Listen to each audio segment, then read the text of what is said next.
drinking today? I'm drinking Icehouse ale. Why don't you hold it up? It's like this stuff here. When they quit making Pearl beer, I had to improvise. You went to the next cheapest. No, I replaced it with the second best. What are we gonna eat later? We're gonna have gumbo, shrimp gumbo, and sausage, potato salad, rice, and crackers, and What's in the gumbo? there's 12 pounds of shrimp, 2 pounds of sausage, 1 red bell pepper, 1 green bell pepper, 1 large sweet onion, 1 whole clove of, I don't mean a clove, I mean a whole pod of garlic, 6 jalapenos, 2 doodles of celery.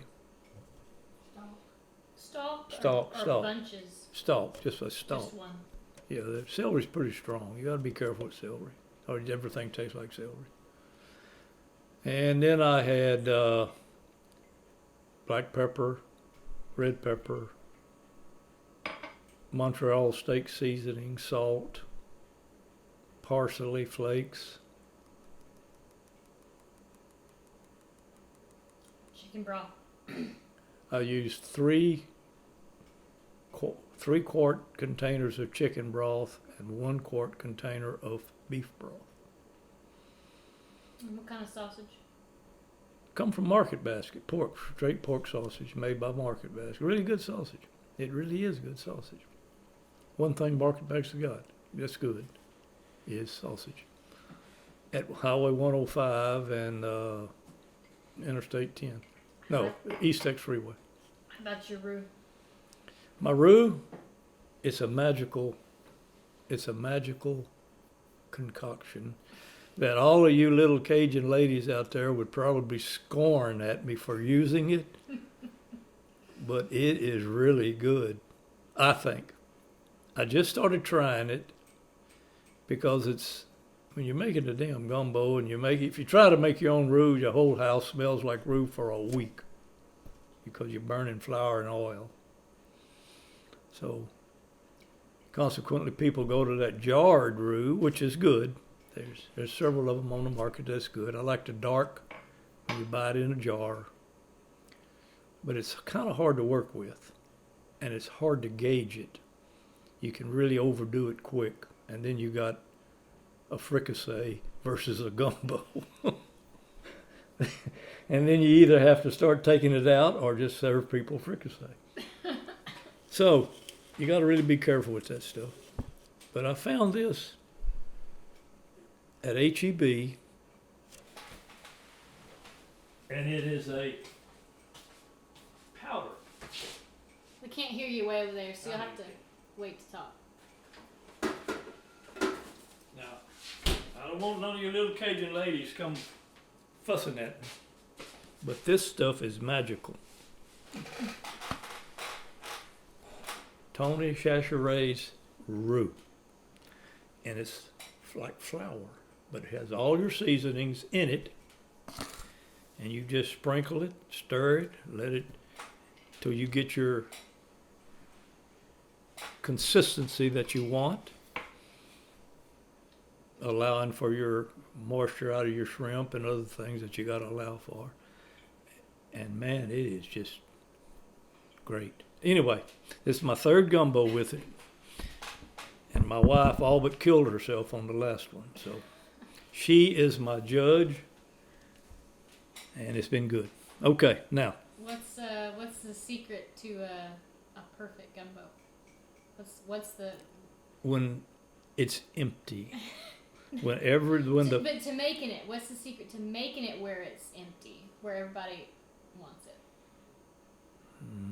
If you had to give one piece of advice to everybody out there trying to make a good gumbo. Oh God, kid. I guess the roux. Love, huh?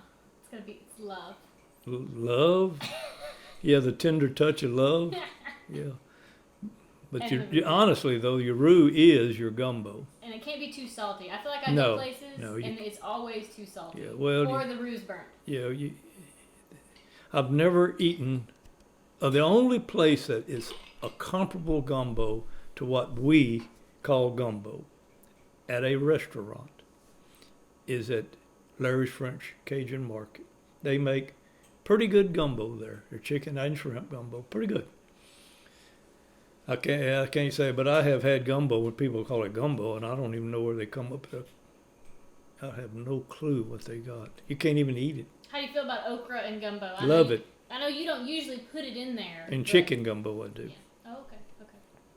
The secret to that, though, is I've learned that from Bertha.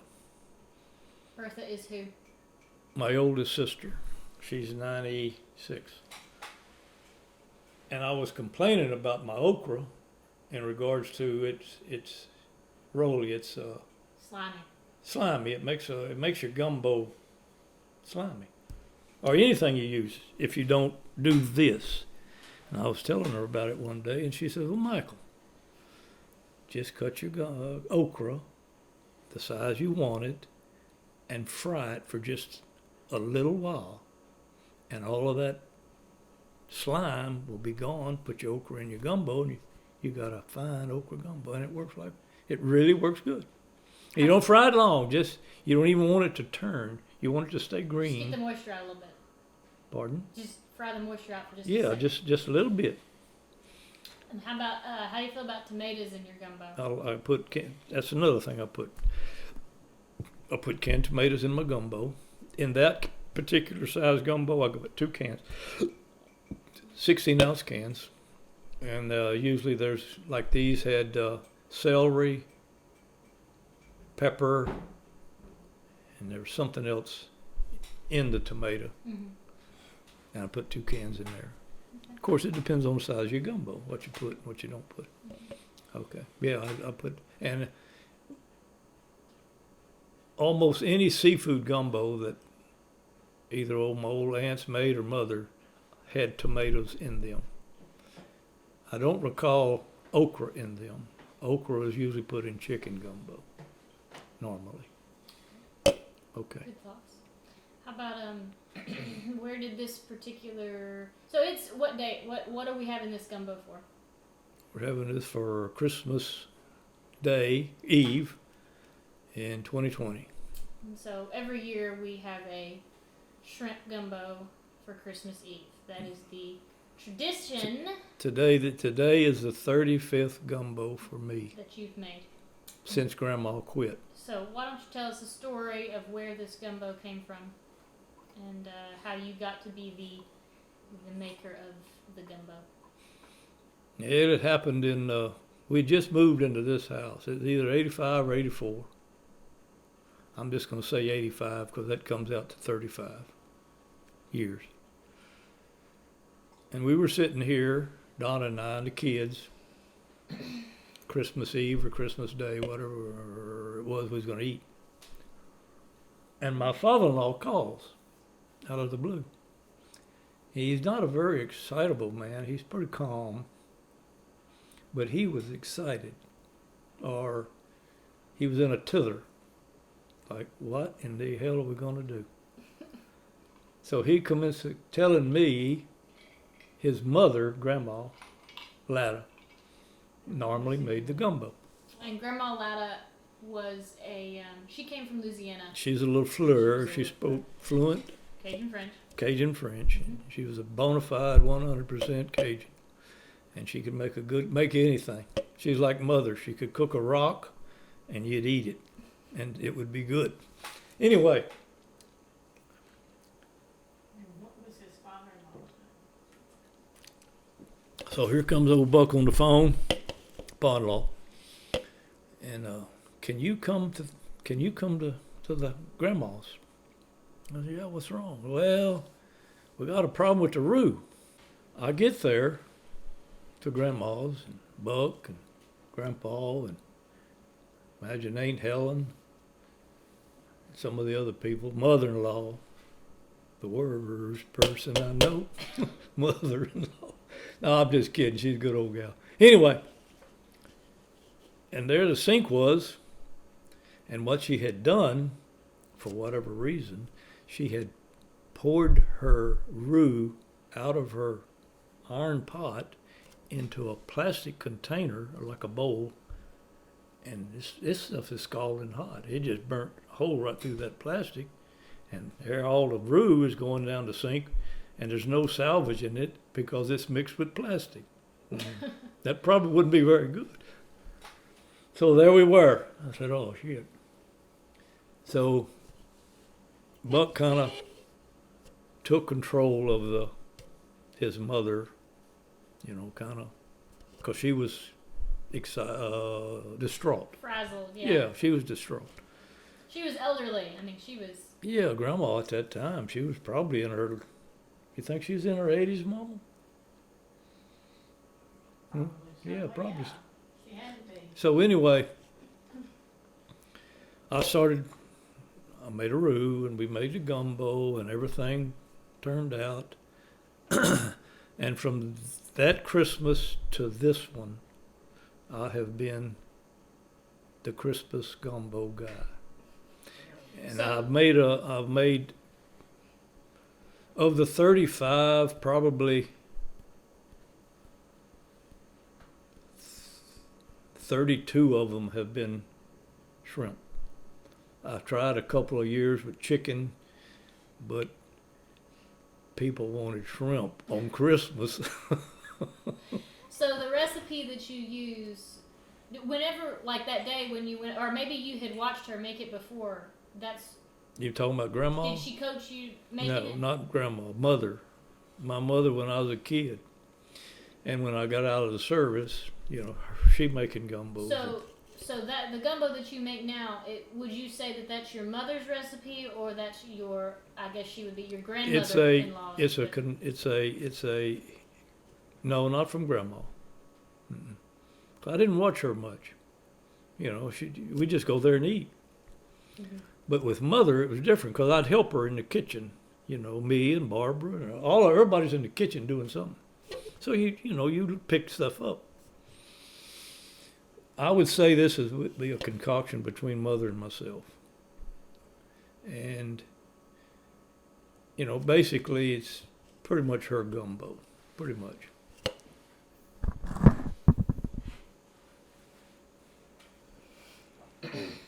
So she made her own roux. Yeah, Mother made, she made her own. She'd probably think you were cheating. Yeah, she saw that, she would. You wouldn't be her son anymore. Yeah, she would disown me.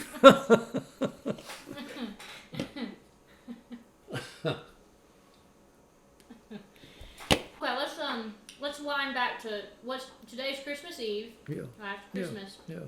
What did y'all what was the normal thing for Christmas when y'all were growing up, or whatnot? When we were kids, when I was a kid, the big thing was a Sears catalog. Because you'd go through your Sears catalog and had all kind of toys and cap pistols and little trucks and all kind of things. And you'd make a wish list off this catalog, Sears catalog. Of course, you didn't get everything you wished for. You get something, usually a cap gun or maybe a new BB gun or. I remember I got a tricycle one time. It's hard to believe that you can remember getting a damn tricycle. And it's the only tricycle I can ever remember that had a bed on the back of it. Had like a little bed on the back of it. Like was it a basket, or did it have like a tailgate? No, it didn't have nothing opened. It was like a little tub, like a little tub on the back of it. Was it plastic or was it No, everything metal? it was all steel. Mm-hmm. Yeah, everything was steel. But that's what you've done. As far as the activities in the house, the adults, they doing what we're doing today. They'd have them a cold beer, shot of whiskey, some drink coffee, tell jokes, hoorah. It was a party time. It was a fun time, and the kids all out playing, and I mean, there was no in the house stuff. We were outside. I mean, you know, get outside, get away, you know, go on, play somewhere, and they're doing their thing inside. And talking in Cajun French, so y'all didn't know what they were saying. that's another thing that happened to me. I was the last of 6, and what happened was, when Mother and Daddy moved from China to Amelia, they started going to Amelia's school. Your older siblings, and Yeah. you eventually. Yeah, and myself. But this didn't happen to me. It happened to my older brothers and sisters. So when they went to school, they weren't allowed to talk Cajun on the school campus. If you did, you were reprimanded for it, sent home, or whatever. So it turned into instead of being a normal way of communicating, it turned into a bad thing. So consequently, now Barbara, she still picked up some Cajun. Bertha and Bernice and Joe did pretty good. Would you say they were fluent, or just they could get by? Bertha and Bernice could talk it pretty good. You think I could still ask Bertha to say things? And yeah, I'm sure she could talk to you. She'd have to think about it because she got nobody to talk to other than me. And the only thing I've been able to do is I got a Cajun book from an old priest. I can't remember his name. What's that old guy's name? Anyway, I picked up by just reading phonics and teaching myself. I got nobody to talk to. But that's what happened to our Cajun language, not just in Amelia, but everywhere. You weren't allowed. Louisiana and East Texas. Now Louisiana, they teach it now. They do teach it now, yeah. Yeah. But that's what happened to our language, and it's a tragedy. Mm-hmm. And you know, you grow up, and here I am. I'm 75 years old, 74, excuse me, and I'm limited on my ability to talk my native language simply because of our parents were. They thought they were doing the right thing. Well, yeah, they thought they were. They thought they were. But it, you know, it turned out for me bad. Yeah. Anyway, so to answer your question, that's what we're doing. There's a lot of music, someone would bring in Joe, my older brother, played the accordion. I had a cousin, he played the accordion, Ralph Janice. He played the accordion and the fiddle. And dancing and hoorahing, and it'd go on into the night, you know, partying. And it was just a fun time. Anyway. So what would you say are the important things in the culture whenever you're having a get-together, or just the important things in the Cajun sort of mindset when it comes to having a good time? Because I know what I think of. I'm curious what you think of. Music and food. Mm-hmm. I mean, that's the culture. Music and food, and your language. And that other thing that's in your hand right now. There was always something of this going on, and a lot of it was homemade. Alcohol. Beer. Why? Daddy made wine. What kind of wine? I didn't know he made wine. He made it out of. He made 2 kinds. Plum, made it out of plums, and he made it out of grapes. We had 4 or 5 plum trees in the yard. You know, they were yellow, about this big. And then we had a, whatever you call it, with a... Trellis. Pardon? Trellis. Yeah, where the vine grew, you know, it was with wire. Mm-hmm. And he'd make wine out of that. And then Grady Jr. and I, and Tommy, we devised another use for the grapevines. The grapevine made great big leaves, you know, like this, big old leaves. But we would take the leaves. How we didn't kill ourselves, I don't know. Or maybe it'll show up later. We would take the leaves, and we would wash them. We were like, oh man, we're tobacco kings. We'd wash the leaves. We'd hang them on the clothesline, let them dry, And then we would crumble them up and put them in newspaper, go back in the barn and smoke ours. I guess your parents didn't know. Mom No, didn't know. no, nobody knew. She never asked about the grape leaves hanging on the crust. No, she didn't know what they were for, probably. I don't know what the old woman thought. We was always doing so many stupid things. It's just, anyway, that's what we would do. I mean, that's what we would. And then the ink, think the ink you're ingesting, plus whatever's on that leaf. It's crazy. But we did it.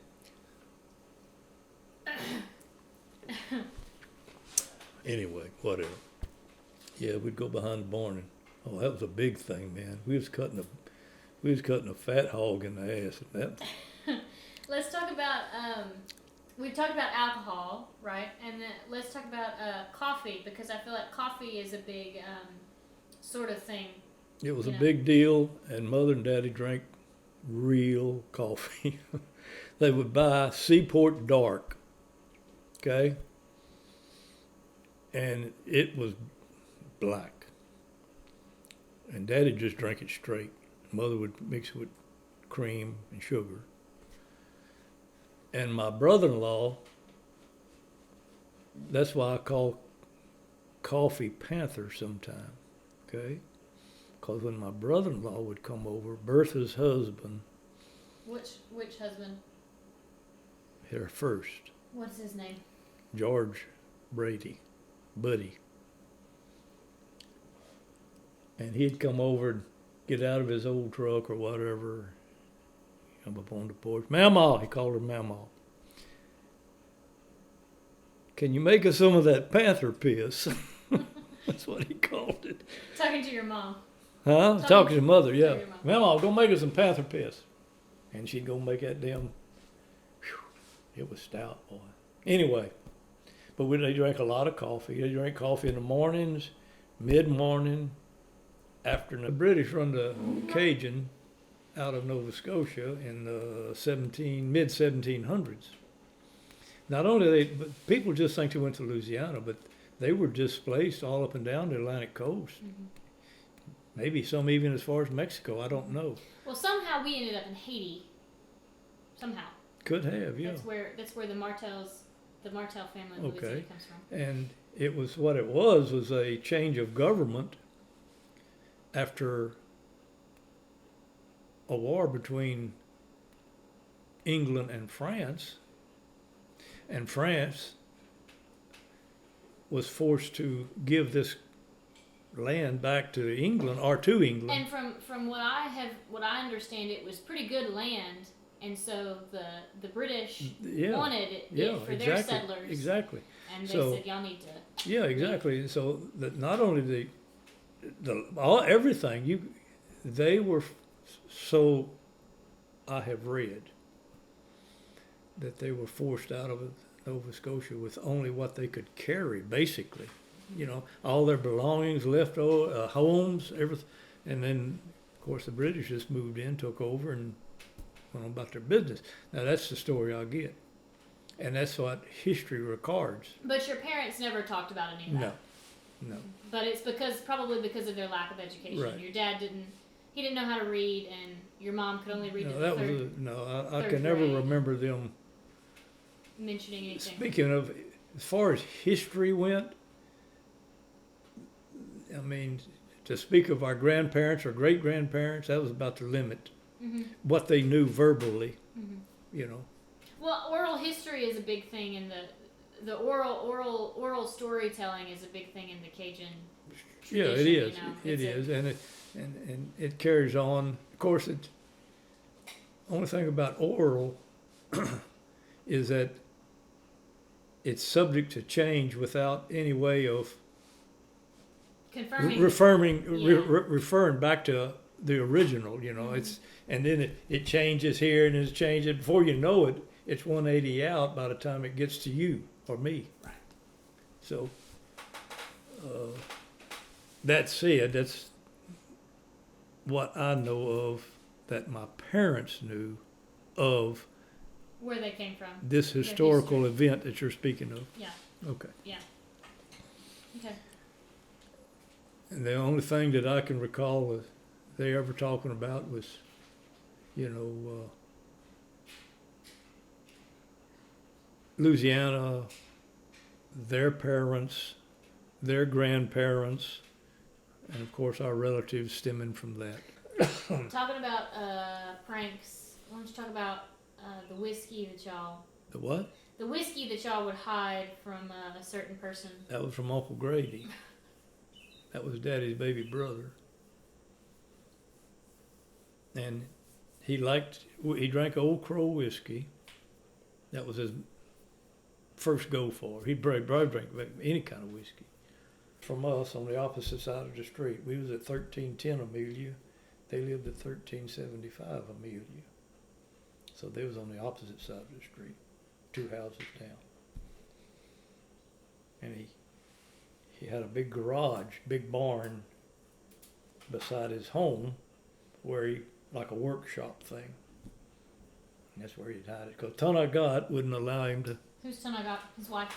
Tonagat is Uncle Grady's wife, Virgil and Raymond and Grady Jr. and Tommy, Marietta, Ann, Floyd, Shelby's father, and Ann's father. And Tonagat means what? Aunt Agathia. That's Mother's first cousin.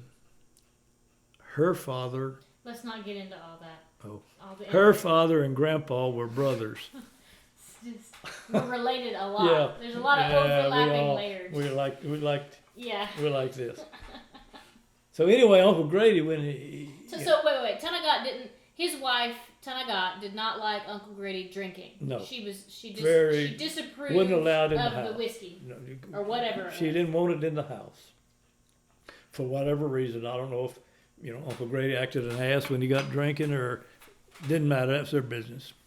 So he would hide it in his shop or anywhere he could hide it.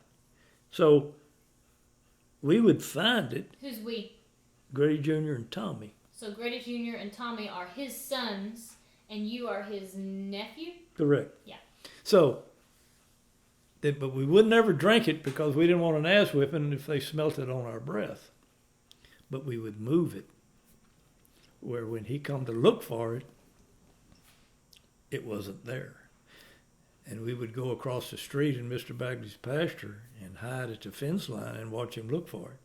And he would get, them little son of a bitch has moved it again. I can't. And it was fun. It was just clean. It was just boys being boys. Did he get irate? Would he be throwing stuff? Yeah, he would get every year. If had we appeared at that moment when he was looking for it, we'd get a good ass whipping, I'm sure. But he was a neat old guy. He was always happy. Uncle Grady was just a happy, anytime I was around, except for one time, that he ever really, I could say, I could look in his eyes and it was bad. And what I had my pellet rifle, because I was always at their house. My battery's dying. You'll have to hurry up. Okay. And I had that pellet rifle on their back porch. And I guess we went off somewhere, me, Junior, Tommy. Tonagat takes the pellet rifle to get it off the porch and hangs it up on a nail, but the nail catches the trigger. And pow! It puts a pellet in her hand. Oh, that's Uncle Grady's wife. My aunt. Mm-hmm. Puts it, mother's cousin. Among other things. Puts that pellet, they have to take her to the hospital to get it out. And Uncle Grady, that was the one time that I can remember that he really was angry at me. I mean, and it was a, you're just a kid, you don't think, you're just such a you never think you're going to pick it up. And it happened, but it could have been a lot worse. Was Tonagat angry? Not really. I think she felt sorry for him the way Uncle Grady was handling the situation. You know, really. I have vague recollections of her. I remember in the nursing home. She was a very kind, tender-hearted Yeah. person. Yeah, Mhm. you know, she never cursed that I know of. Mother never did neither. They were, you know, really easygoing, and come in, sit down, make yourself at home, you know, that kind of a